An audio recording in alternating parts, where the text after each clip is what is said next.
several of you, because we're a small campus. We're in the SUNY system. We're actually unique in the SUNY system in that we're a specialized campus. We're small. We have about a total of 2,000 students or less, but we have PhD programs, and so we're actually, our Carnegie classification is an R2, and we're focused on areas having to do with trees and forestry and the environment, as our name indicates. Although we're relatively small in size in terms of numbers of people, we're a very large campus in terms of geographic area. We have something like 25,000 acres in properties around New York State.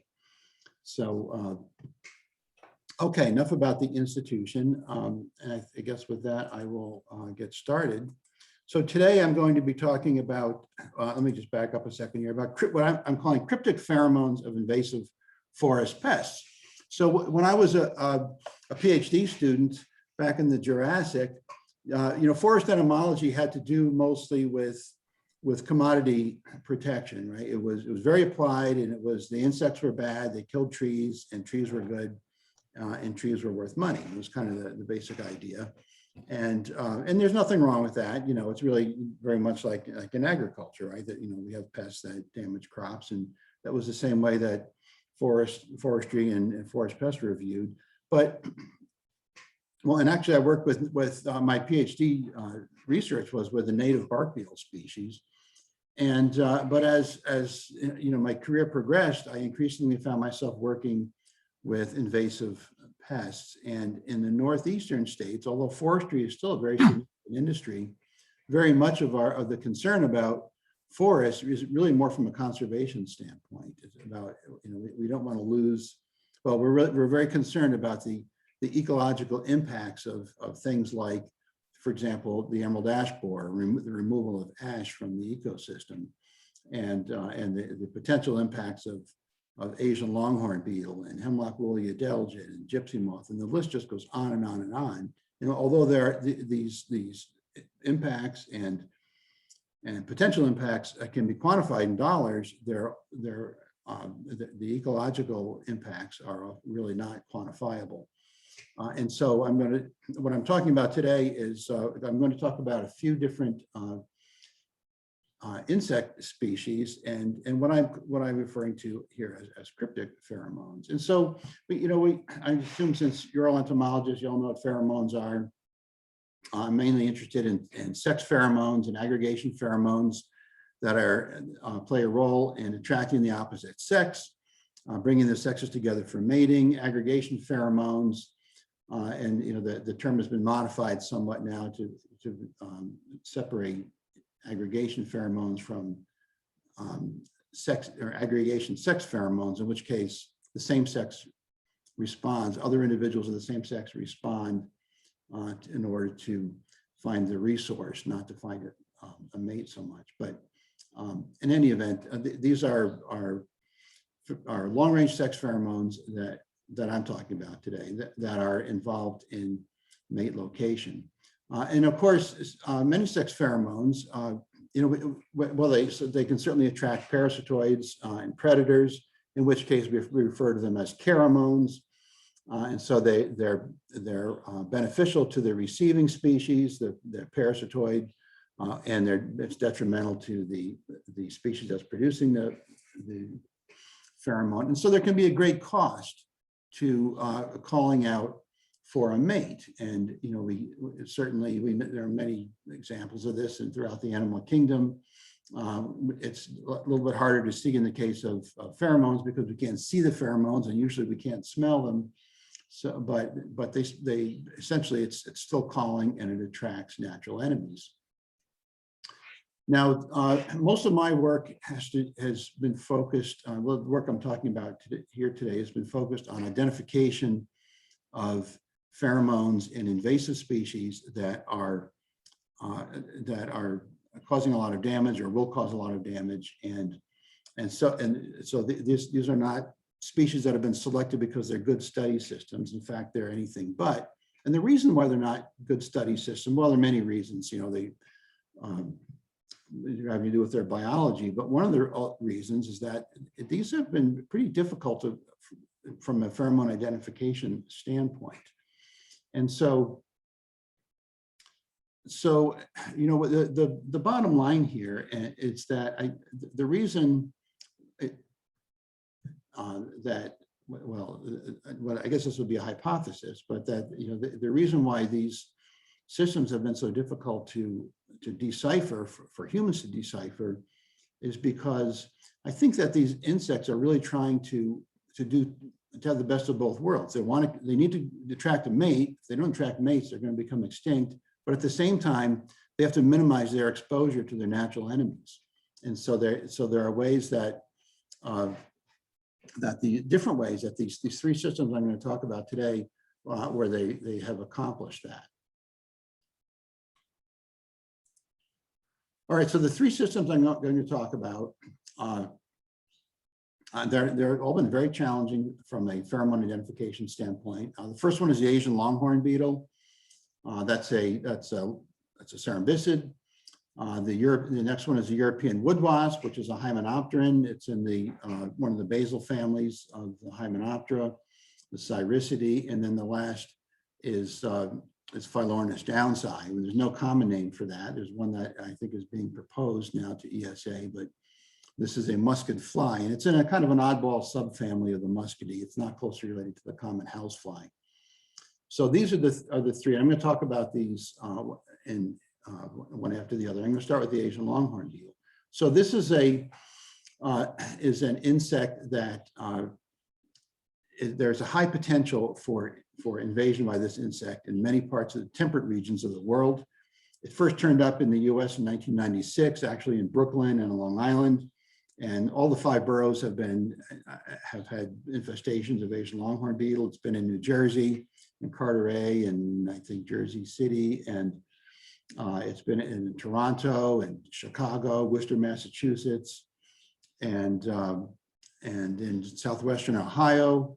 And most recently, an infestation turned up in South Carolina. So it keeps popping up.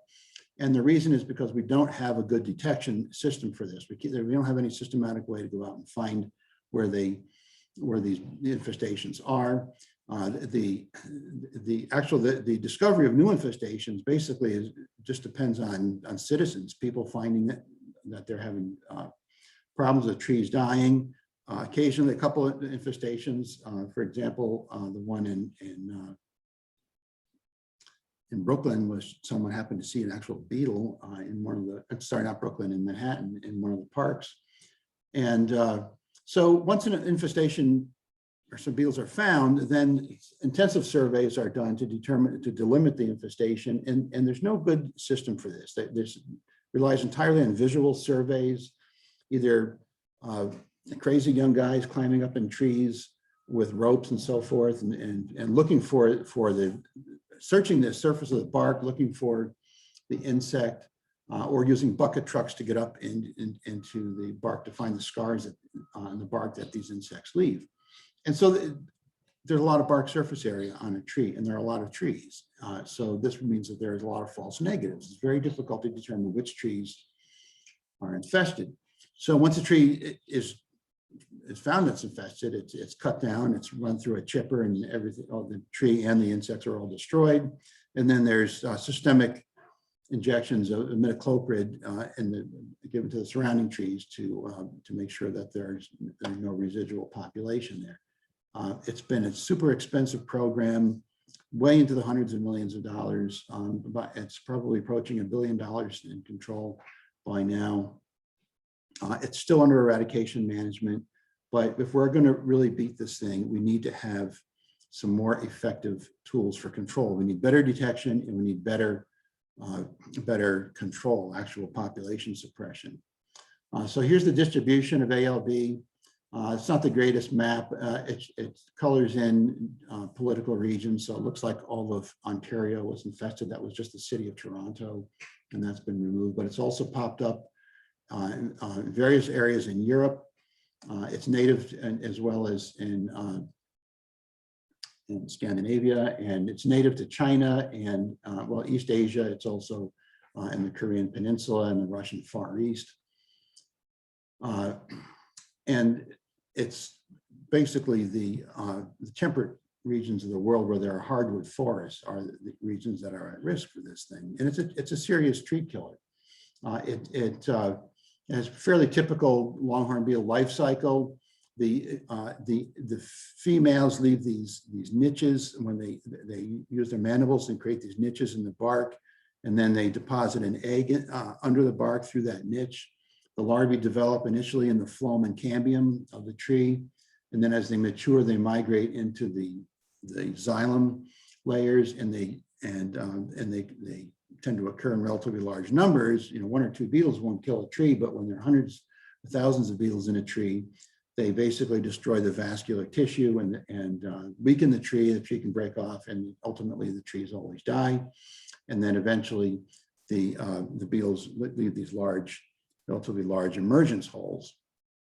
And so I've been working with this for many years, and my goal in my lab has been to identify long-range attractants. A little bit about impacts. In China, this has been really a devastating problem in China, because throughout the northern tier of provinces in China, that's an area that's referred to as the 3 Norths. Well, it translates not very well into something called the 3 Norths region. So it's like the Northeast, North Central, and Northwest. And there has been just a gargantuan afforestation project there. Afforestation is where trees are planted where they didn't occur before, in contrast to reforestation. And so this is a desert and semi-desert area to a large extent. And there's been very large irrigation projects to provide moisture for these trees. And unfortunately, when this started back really in the early 80s, they wanted fast-growing trees. They didn't want to wait forever, so they selected fast-growing poplars and willows, and they happened to be North American and European species that were extremely susceptible to the Asian longhorn beetle. So ALB moved into these plantations when the trees became of sufficient size and really started to wipe them out. And they have lost literally hundreds of millions of trees, all of which were planted by hand, massive inputs of human labor. And so it's been devastating. It's also been a very serious urban tree problem. The city of Harbin in the early 2000s, in 1 year, they lost 70,000 trees. They're mostly box elder, again, a North American species that is highly preferred by this insect. And so as bad as the problem was in China, the potential is actually much worse in North America, because this insect likes maples, and it's, of course, poplars and willows, but maples in particular are very valuable in the US and Canada, and this insect could really be devastating in our forests. And so it's currently under eradication management. It's only in those localized infestations that I mentioned a few minutes ago. All right, so before I get into the details here, as I mentioned, our goal has been to identify a long-range pheromone that can be used for detection for this insect.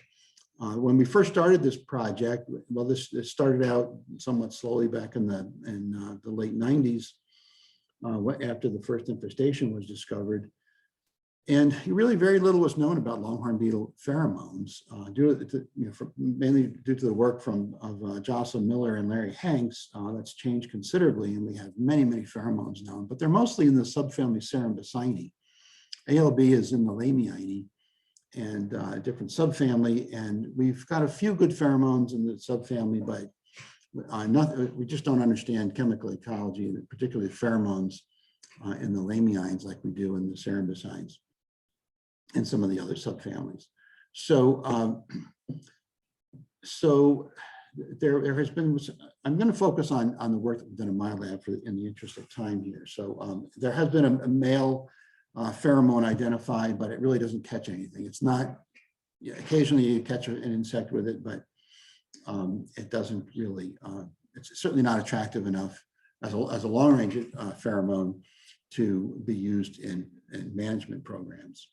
So we started on actually I've had a number of students that worked on this over many years. Jake Wickham, who is an adjunct member in your department, is a former PhD student of mine, and he worked on Asian longhorn beetle and made some headway. But what I'm going to talk about today is work done by by Tian Xu, who was a PhD student of mine, finished a couple of years ago.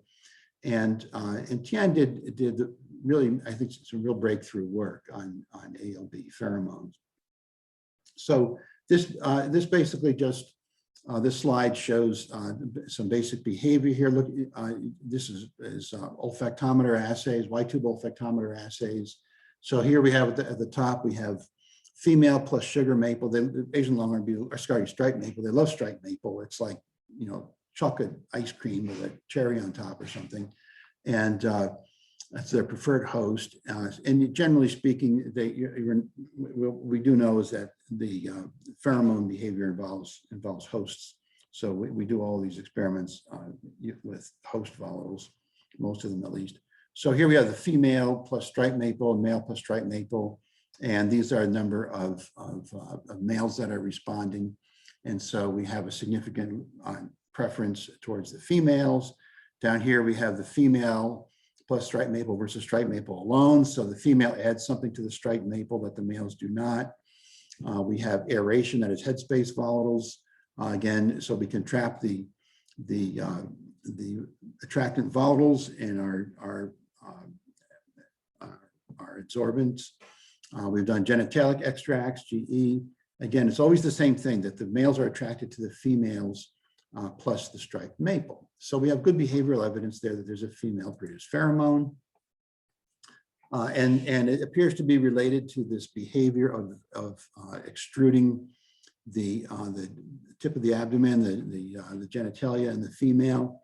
And this table just shows that as they get older, the duration of the extrusion increases, and the frequency sort of goes up and down, probably not significant. But the point here is that like many other Cerambycid species, the females sort of they stand with the tip of the abdomen up in the air, and they extrude the tip of the ovipositor, and that's been very clearly associated with pheromone calling in the genus Prionis, in the primitive subfamily in the Cerambycids.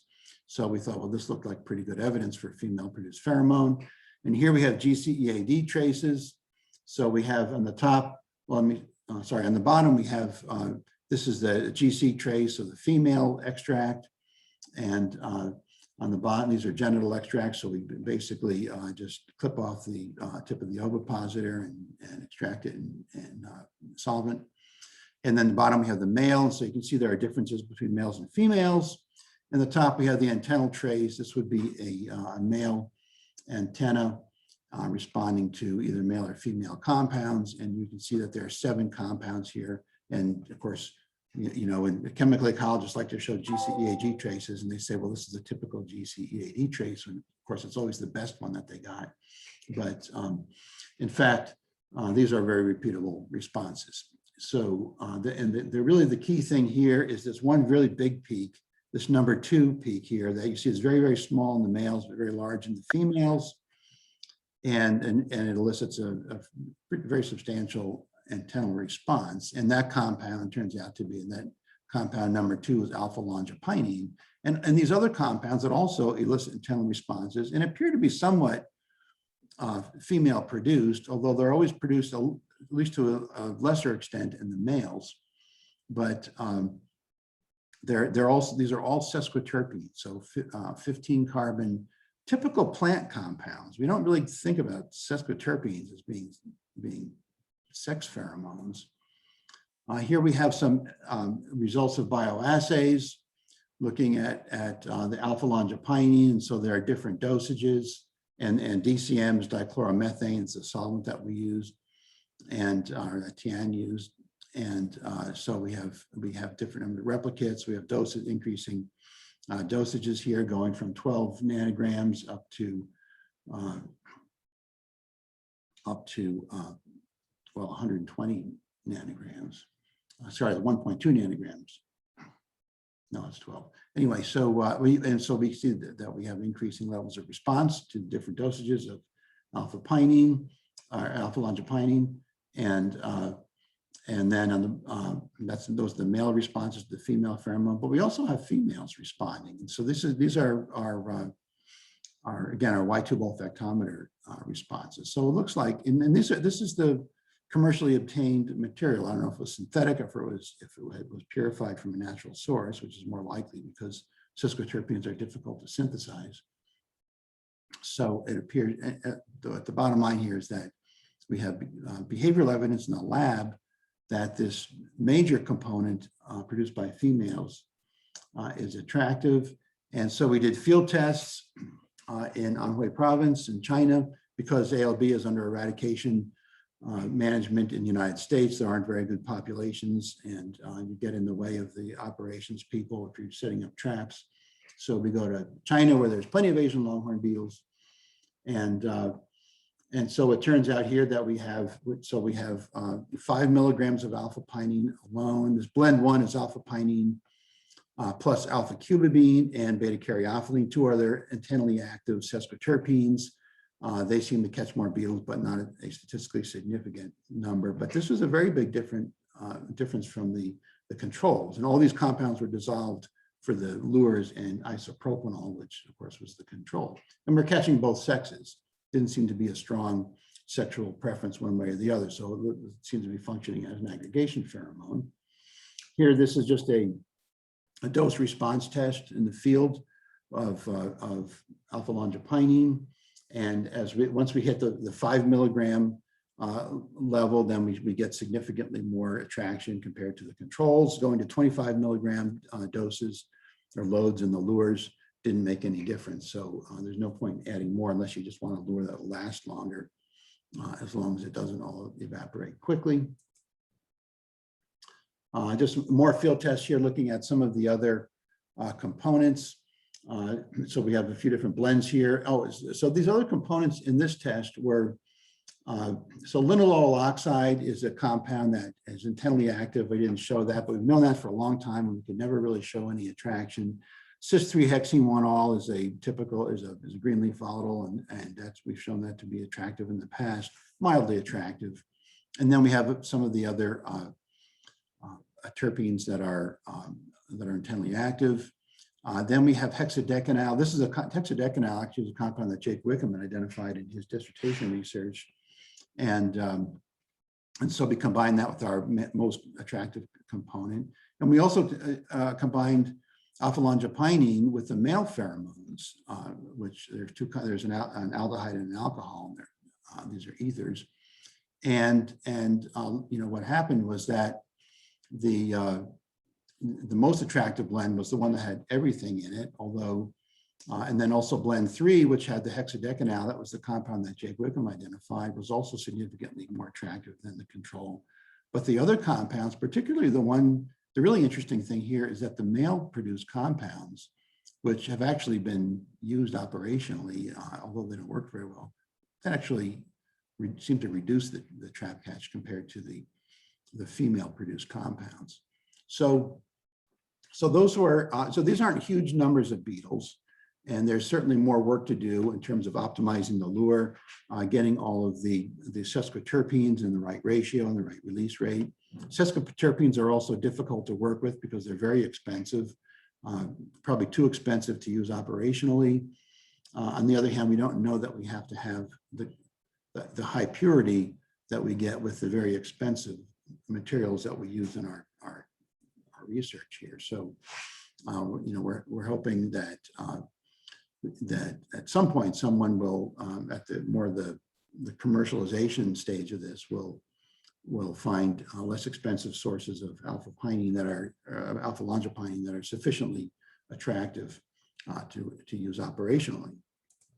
Okay, so in summary, we have very good evidence now of a female-produced pheromone. This is a long-range pheromone.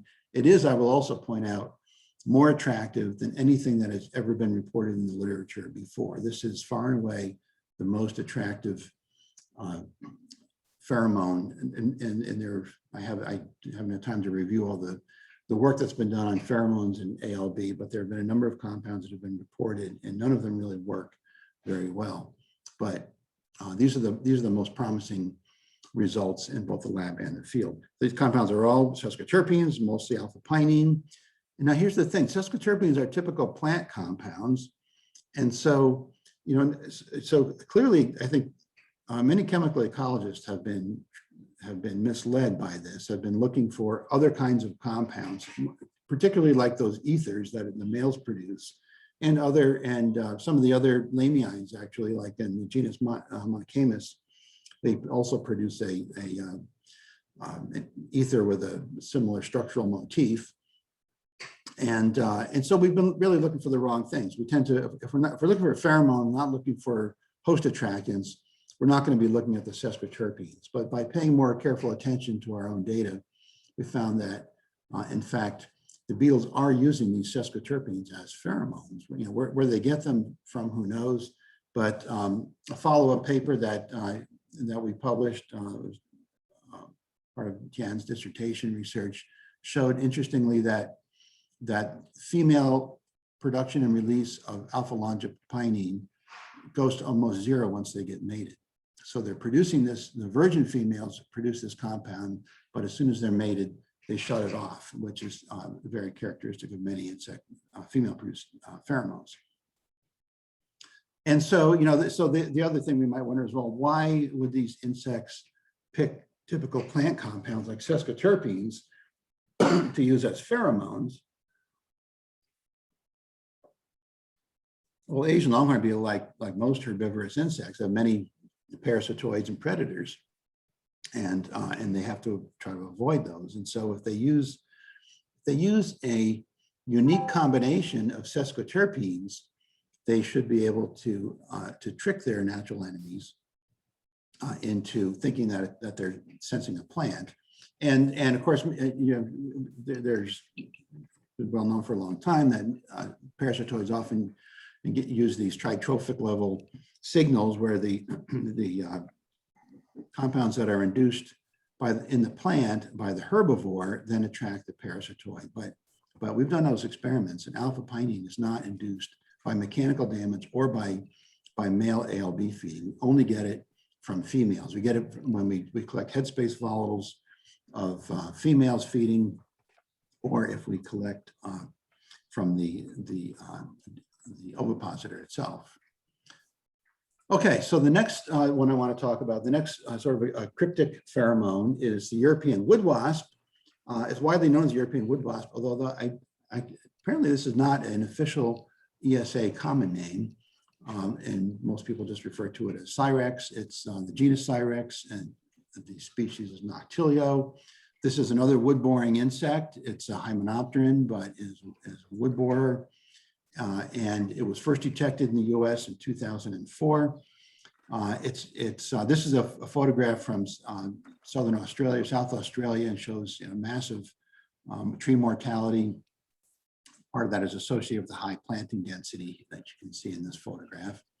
And the work that I'm going to talk about today on this is by my former PhD student, Hajar Fall, who's currently on a postdoc with APHIS out at the Odors lab.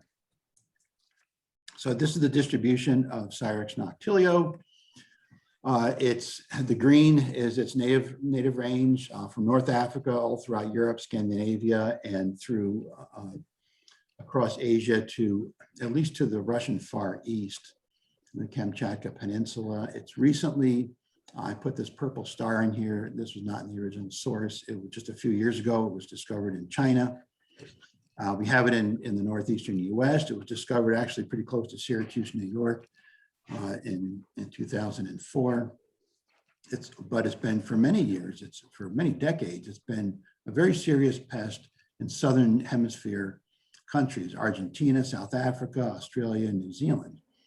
And in those places, they grow very, very extensive plantations of Monterey pine or Pinus radiata. And that's what's been really hit. So these are commercial plantations that are within they're just experiencing horrendous mortality as a result of this introduced Cyrex. The life cycle, it's a little bit unusual, and I don't want to spend a lot of time on this, but the female wasp, with her ovipositor, she makes drill holes, and typically she makes multiple, there's a single entrance hole, but multiple multiple branches inside, and she'll put an egg in one side, she puts a pathogenic fungus in another hole, and a little bit of venom in the third branch. And the venom is very toxic to the tree. And if there are enough of these wasps doing this on a single tree, they weaken the tree, the fungus germinates, and then the eggs hatch, and the larvae feed in the xylem that's been invaded by the fungal hyphae. Larvae develop, they pupate in the tree. It's a crazy thing because they actually have nitrogen-fixing bacteria in their mouth parts, and they actually get their nitrogen from the atmosphere, which is a really crazy thing for an insect to do. They're like a legume. And so then they emerge, and males and females somehow find each other, and then females oviposit on a tree, and the cycle repeats itself. And sometimes they find a tree unsuitable, the females do, and they only make one hole, and then they move on. So the key thing here is to find, and there's been research done for many years, and particularly in South Africa and Argentina, is people searching for effective attractants that can be used for detection and control. And so there's been a lot of work with host tree pheromones, and so all these different compounds. These are all typical terpenes from monoterpenes and monoterpenes from conifers. There's been a little bit of work done with sex pheromones.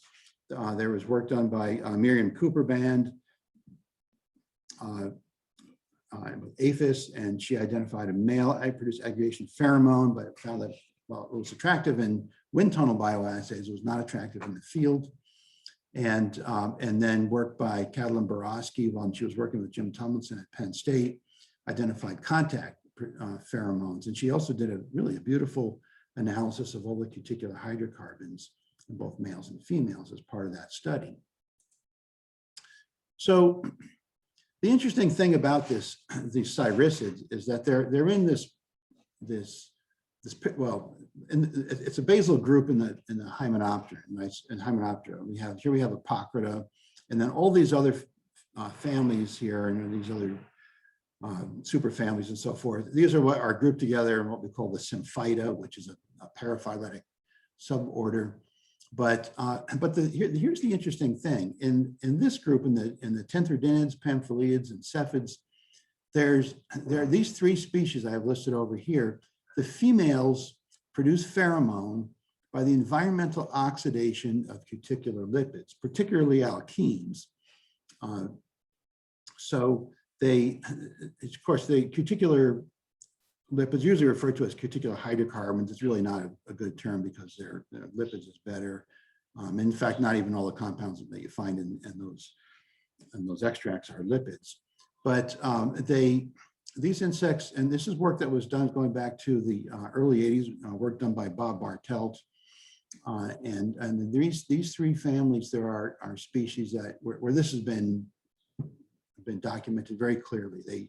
They produce alkenes in their hydrocarbons. The females then sun themselves, and then through abiotic oxidation, presumably it's photooxidation by ultraviolet light, the double bonds in those alkenes are cleaved, resulting in aldehydes, and those are the active pheromones. So the females can control their pheromone production behaviorally by sunning themselves. So this basically just shows what happens. So this is the housefly pheromone we put in here, and it's got one double bond. The sunlight comes in, it cleaves that double bond, and you get these two aldehydes. So you get a 9-carbon aldehyde and a 14-carbon aldehyde. So that's pretty straightforward. That's the way it works. And the way we do this in the lab is we take a body wash using dichloromethane, and we can do either a photooxidation. We have a solar simulator. This is a device that produces a wavelength spectrum and intensity that matches very closely that of the sun at the surface of the earth. And then we can also use ozonolysis, where we bubble ozone through the sample, and that's a very, very strong oxidation mechanism. So we don't necessarily get the same products. So here we have the crude extract. We're looking here at males responding to extracts of the females. The crude extract there's no difference here. It's not significant, no preference for the female crude extract versus the solvent control. But when we photooxidize that same crude extract, now the males prefer it fairly strongly compared to the crude extract. So this isn't even compared to the dichloromethane. This is the crude extract versus the photooxidized extract. And then here we have the photooxidized extract versus ozonized, and there's no preference there. So actually they're both attractive in that case. And the females can't decide. So we're getting something produced by oxidation that wasn't there before.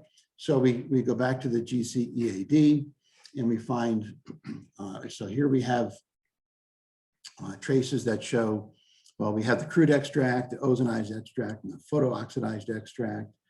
And I'm going to just jump to the key thing here. And then red here, we have a 10-carbon aldehyde. And I can't tell you the name of that compound because the paper is currently in review. And I don't want to tip our hand on my graduate students' work. So anyway, but it's a 10-carbon aldehyde. And in the photooxidized extract, we get a very strong Teale response. We also get a response here from the ozonized, but not as strong. In the crude extract, there may be a little bit of it there, but we don't see a peak, a corresponding peak, but we see maybe an Teale response corresponding there. So that just goes to show that the insect antenna can be more sensitive than the flame ionization detector on the GC. Sorry, so that just is the highlight. And now we have, let's see, this is from that Borowski paper where she did an analysis of the particular hydrocarbons, and lo and behold, there are two compounds that are present, not in males. This column is the males, not detected ND, but over here in the females, these compounds are present. And these are dienes in which there are two different dienes, but the double bond is separated by 10 carbons. So you cleave those two double bonds and you're going to get various 10 carbon oxidation products, including the one that we have found. So, okay, so that's the mechanism of production. And here we did some subtractive laboratory assays, Y2 assays. And this basically just shows, here's the photooxidized extract versus this group of internally active compounds without the, called it 10-alpha aldehyde and X. So you don't know the whole structure, but we left that compound out, and they prefer the photooxidized extract. But when we compare, the blend 2 has that 10 carbon aldehyde included, and now there's no preference there. And again, the blend with blend 1 with the 10 carbon aldehyde missing, no preference between that blend and the solvent extract. The blend with the aldehyde is definitely preferred over the solvent, and then here's just the 10 carbon aldehyde alone, which almost is significant, but so we call that marginally significant, right? So we have behavioral evidence that this is in fact a female produced pheromone. So in summary, we can say that this 10 carbon aldehyde is attractive only to males, because that's what we showed in the laboratory, and it's released only from females, and the compound produced only from females is attractive to males. We did one season of field assays that were not successful, so we have some work to do there, but at least we have good laboratory data. And it appears to be produced only when females are sunning. We haven't actually put females out in the sun. We just used our laboratory methods for this, but based on what has been shown with others, and also based on just observations of these insects, this appears to be something that they can control. They position themselves in sunlight and they release pheromones, and they're attractive to the males. So again, so if you just take a female and you collect headspace follicles off of the female in the lab, you're not going to find a pheromone, right? And one thing that really has been quite surprising to me is that the early work by Bob Bartelt on this mechanism was from 1982. The first paper came out on this, and the people working on Cyrex pheromones have apparently never read those papers and actually tested this hypothesis that this related family of flies, sawflies, is doing the same thing. All right, and then the third one I want to hit here is it's actually not a forest pest, but it is an insect that lives in the forest, and it is a pest. But it fits into the theme of this talk well, so I'm going to include it here. And so this is a musket fly. It's Phylornis downsii, has no common name. The genus name is very appropriate because it's a bird parasite. It loves birds, Phylornis. And it is native to mainland South America, but introduced into the Galapagos in the early 1960s. And by the late 90s, it was recognized as a serious problem on the land birds, the terrestrial birds, not the seabirds, but the land birds in Galapagos, particularly the group that are known as Darwin's finches. And they've all been suffering significant declines in recent decades. So it's a problem. It's a huge conservation concern. And the work I'm going to talk about today is done mostly by another former PhD student of mine, Alejandro Miaz, and he is back in Ecuador teaching in coastal Ecuador.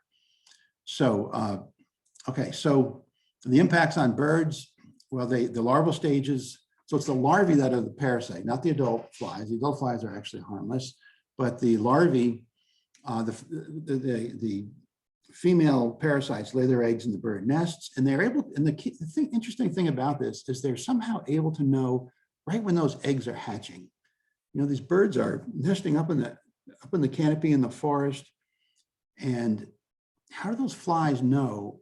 First of all, how do they find a nest? They're hard to find. They're very well camouflaged. Plus, of course, we can guess that they're using chemical odors. But also, how do they time it? They can't just go to any nest, because if the eggs aren't going to hatch for another week and the female lays her eggs, the eggs hatch, the larvae come out, and they'll starve to death. So somehow the parasite is able to time its arrival at the nest. And so these newly hatched chicks come out, and then these first instar larvae are there. These small maggots are there, and the first thing they do is they go into the nares of the bird, of these little tiny chicks. And here's an adult bird that we caught it mist netting, and you can see this huge nares here, this huge opening here. That's not normal, and this the lighting is a little bit off here, but you don't see a huge opening on the other side of that bird's beak. And so this is a permanent deformity was caused by the parasite. The bird at least was lucky enough to live, but the quality of the song of the males can be affected, and they may not be reproductively successful if they can't attract a female. Mostly what happens is, like this poor creature on the bottom here, is that these birds, they just die. Sometimes those maggots will just drill right through their head. Typically what happens is once the maggots molt to the second and third instars, they are external parasites. They live in the vegetable matter in the bottom of the nest, and they come up particularly at night, and they pierce the skin of the chicks with their mouth hooks, and then they drink the blood that comes out. And so the birds die from exsanguination, and the mortality rate is very high. 100% mortality is very, very common, complete brood failure. And they have a short breeding season. They can't just re-nest. And if they do re-nest, they're probably going to get parasitized again. So these bird populations have been declining very sharply, primarily as a result of this parasite. The impacts have been the most in the mangrove finch, which is critically endangered. There are only about 50 breeding pairs of the mangrove finch left in existence. And so here's a mangrove finch. And the other one is the medium tree finch, which is over here on this one. But you notice that these are all mainly insect feeders, which is just an interesting sideline here, that it's the insect feeding ones that seem to be the most strongly affected. And so we hypothesize that that has to do with the diet has an effect on the odor that the birds produce that attracts the flies. That is a sideline. I'm not going to be able to talk about that in detail right now. But so the first thing we want to do here is to identify a sex pheromone. And in the musket flies, in the muscoid flies, pheromones are pretty poorly understood, actually. You'd think that they're it would be better understood that the common housefly pheromones identified, I think it was published in 1971. It's really not much of a pheromone. It's not even included in commercial housefly lure formulations. And so, so this is really a pretty daunting task, trying to find a sex pheromone in an insect that can be, that is very strongly attracted to host odors.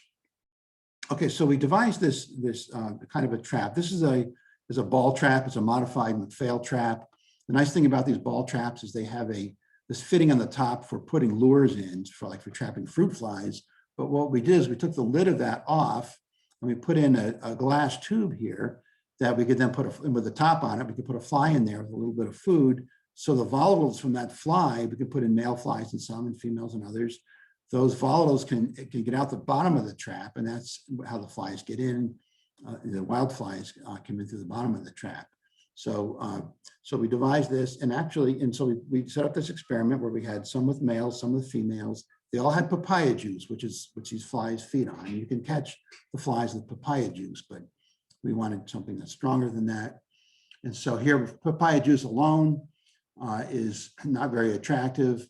One female fly with papaya juice, no significant difference compared to the papaya juice control. But a male fly, look at that. The males are very attractive. We're catching more. And this was actually, I don't have the number of replicates in here, but this was a well-replicated experiment. We actually did it over 2 seasons, and we kept getting the same result. We also did olfactometer assays, and what we did here is we used genitalic extracts, but genitalic extracts include part of the cuticle as well. So we didn't, from this experiment alone, we don't know if we're testing the cuticular compounds, which appear to be important in flies, or something else. But the thing is we genitalic extract only of the males. So this is the source of the extract, and the responding fly here was females. This was the only one that significantly differed from 50-50. And this showed that females are attracted to the male extracts. So that supports the field experiments. And then looking at the chemistry here at the GCMS analyses, this is really interesting because starting out at the bottom here, we have female, and this is a mature female. You don't have to worry about the compounds. You can just see the distribution of the different compounds in a GC trace or total line chromatogram. And then we have, going up here, we have immature male, and they're identical to the females. When the males up to about 4 days old, they're indistinguishable. Their cuticular hydrocarbons or extracts are indistinguishable from that of the females. But as the males start maturing, here we have 4 to 5 day post-eclosion, and we start seeing some more compounds popping up here earlier with shorter retention times. We get to 6 to 7 days, and these compounds, these early eluting compounds now have increased dramatically. And even more interesting is that these early compounds that the immature males produced are nearly disappearing. And by the time those males are over 7 days old, they've managed to get rid of all those immature cuticular compounds. I don't know where they go, how they get rid of them, but they do somehow. And now they're producing all these lower molecular weight compounds, many of which are going to be volatile. So, so the thing here is that these males, unlike most insects where males come out, many insects have a period of maturation feeding, but they're not producing their pheromone immediately. And even if they had to go through maturation feeding, why would they look like females instead of males, right? What would be the adaptive significance of that? There must be some cost to producing these volatile components, like attracting natural enemies. That's not going to happen when you produce these high molecular weight non-volatile components. But when you're ready to breed, then you're going to have to take a risk with your natural enemies, and you're going to have to start sending out that signal to attract females. Just related to this, we also did some work here. Dong Cha was a former postdoc in my lab, and he does wonderful work with GCEADs and he's working with spotted winged Drosophila quite a bit. but we did a study and we found that fermentation odors are attractive, particularly ethanol and acetic acid in a specific ratio are attractive. So that basically does what papaya juice does. Papaya juice ferments when you put it in a trap, and it produces ethanol and acetic acid, and that's why it attracts these flies. We also have been looking at nest odors, and here we took odors out of developing eggs. This is a zebra finch that we used as a surrogate. We did this in Syracuse, and there's a glass capillary, so we can sample the volatiles that are in that airspace that develops at the end of the egg. And we also sampled, this is one of the finches in Galapagos, and we're sampling the Europygia gland. Europygia gland is like a conical shaped gland above the tail on birds. Virtually all birds have it, and it exudes this white waxy material that they then, it's called preen gland also, and it's called preen oil or Europygia gland secretion. And the birds spread that all over their feathers for a variety of purposes, but increasingly it's been shown to have important chemical signaling functions. And so we have found, and this again is a sideline, that the certain components of the Europygia gland plus ketones that are produced in the egg as waste products together, only when they're combined, so volatiles from the egg and volatiles from the parent bird attract the parasite. And when that egg hatches, there is a significant burst in the release of those ketones. So in combination with the odors of the adult birds, that's what attracts the flies. And that's how the flies know when the bird eggs are hatching. That's how they can time their arrival at the nest, because of those ketones. But it's not just the ketones, they also have to know it's a bird nest, and they get that information from the parent birds. So we can put this together into a simple sort of a model of the adult behaviors. So the adult flies eclose, they pupate in the bird nest actually, and they eclose. The adults come out and they engage in maturation feeding. They're attracted to fermentation odors, so they feed on fermenting berries. They also feed on bird feces to some extent. And the males are then attracted. I neglected to mention back here, let me back up, that it's only the males that are attracted to this combination of ketones and preen oil, the preen volatiles. So the males locate the nests with those odors. They get there and they release a pheromone. The females are attracted to the male pheromone. They're not actually attracted to the nest odors. They're just looking for the males. The males did all the hard work. They located the resource, and now they're calling for females. Mating takes place not in the nest, but nearby, and then the females oviposit in the nest. So this is our hypothesized sequence of behaviors of adult Phyllornis, really based on what we've been able to determine from the chemical ecology. It's a very difficult insect to work with because not until very recently can it be reared in the lab. It's up in the tree canopy all the way down to Galapagos, and we almost never see the adult flies in nature. We only find the parasitized bird nests, and so we can collect the nests and get the pupae out and rear them out to the adults. And so we can't actually observe much of the behavior at all. We can test semiochemicals in the laboratory olfactometer, and we can trap the flies in the field, the adult flies, but we never observe them in their natural setting outside of a trap. But we've put together this sequence of behaviors. And so what we need to do now, we're working on identification of the male pheromones there. And I'm not going to go further into that because I'm about out of time. Okay, so basically the summary on Phyllornis downsides, that males are the pheromone producing sex. They're one of these animals where the male locates a valuable resource, but the males don't produce the pheromone until 7 days post-eclosion. And not producing pheromones is costly with regard to reproduction, which suggests that there's some cost associated with producing those volatile pheromones. What's that cost? Well, it could be attracting parasitoids. In the mainland, there's this parasitoid, a Conura species, that was identified by George Heimpel and his group as a possible biological control agent in Galapagos. Also, there is some aggression here. Do you think these are two Phyllornis mating? They're actually both males. So there's some sort of maybe aggression going on there. Who knows what what the purpose of that? And that's not uncommon to see in the laboratory. So perhaps there's some kind of aggression or antagonism from older males that makes it beneficial for the young males to delay their pheromone production. All right, so in summary then, I just go back and say that, we have these cryptic, what I can call cryptic pheromones, and ALB.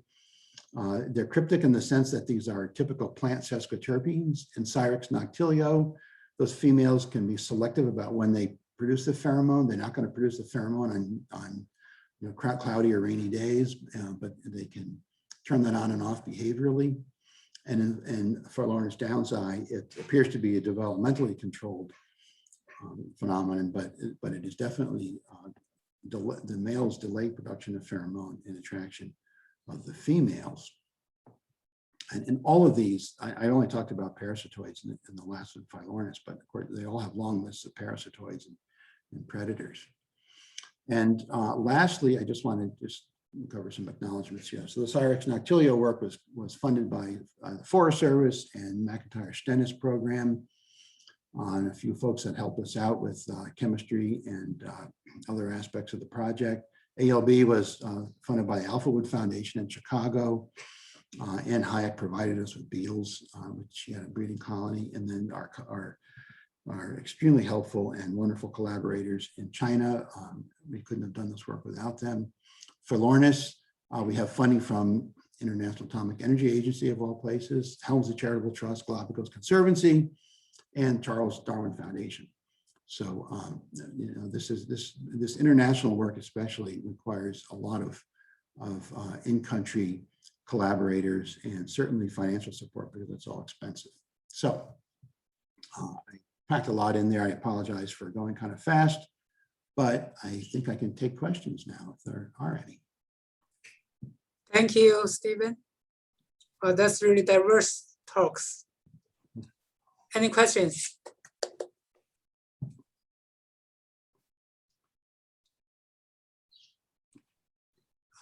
Maybe I can ask a question. So for the Asian Longhorn beetle, you tested different blends. Some are 2 components, some are 5 components. I remember the 5 components one is the most effective, but it's similar to the 4 components or the 3 components blends. So I was just wondering, how do you decide the optimum blend, so that is both effective and economical? Yeah, that's a good question. Thanks. So, specifically to address, the question of an optimal blend, I think this was the slide. I guess I wouldn't necessarily say that we do have the optimum blend. We're just trying to sort out the major components here of an attractive blend. So yeah, so blend 2 had, well, this is the one with 5, 1, 2, 3, 4, 5, 6 compounds. And then blend 3 has actually,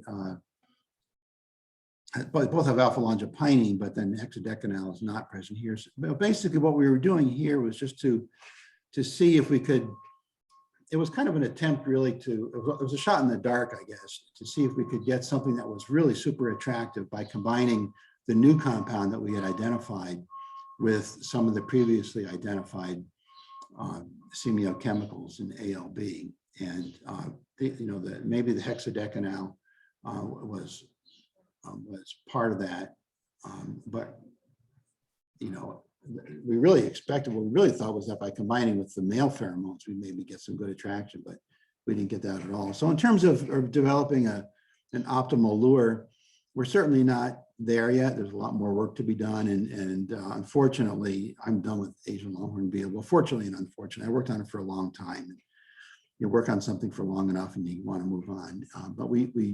But this was this alpha-longiopinene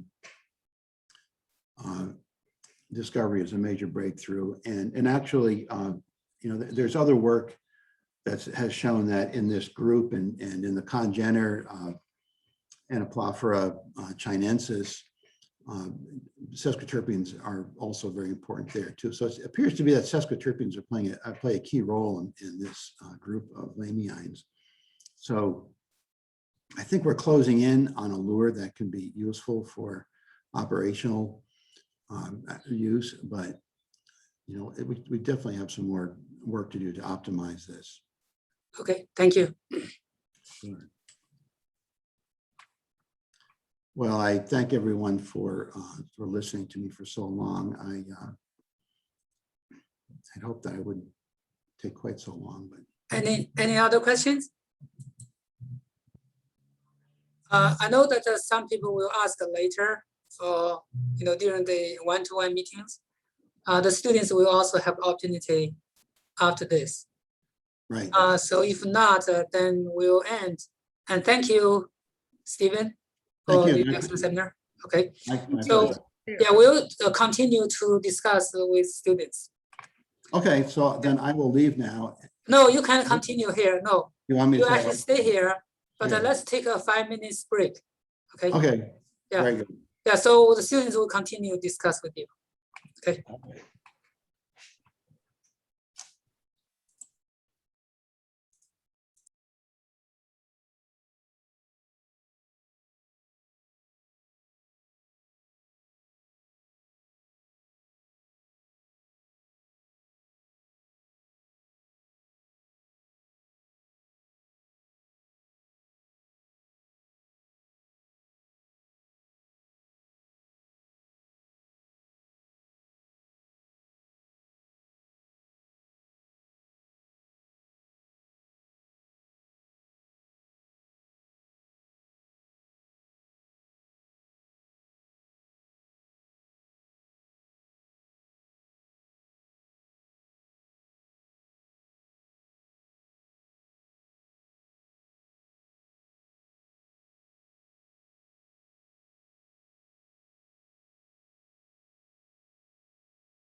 So Chang Lu, if we go long, I'm gonna pop out about 5 minutes to 1 to get the other meeting started. Okay, sure.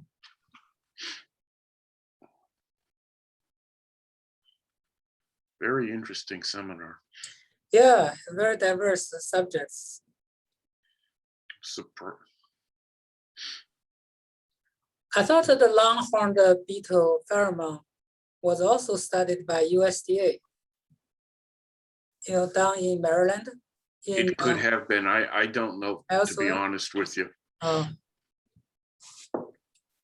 But many years ago, I invited Ijun Zhang from USDA at Beltsville. I remember he studied the sex pheromone of the longhorn beetle. Ah, okay. And because he showed a video showing the male will go to the sex pheromone, you know, tainted like a wood. So it seems very attractive, but I guess it's a short distance only. Yeah, that's my understanding. But you know, they early on they were doing all kinds of things. They were trying to use acoustics to hear them in the trees as a way of detection. The Odors people were doing that. I don't know where that went, if it went anywhere. But yeah, it's been a while, and I guess it sounds like we're still climbing trees to find them. Right. I mean, it's already, you know, more than 25 years, right? 25 years after it was introduced. I mean, after it was found, and still is no much progress. Because detection, not detection, I mean, eradication, probably the best method to stop them.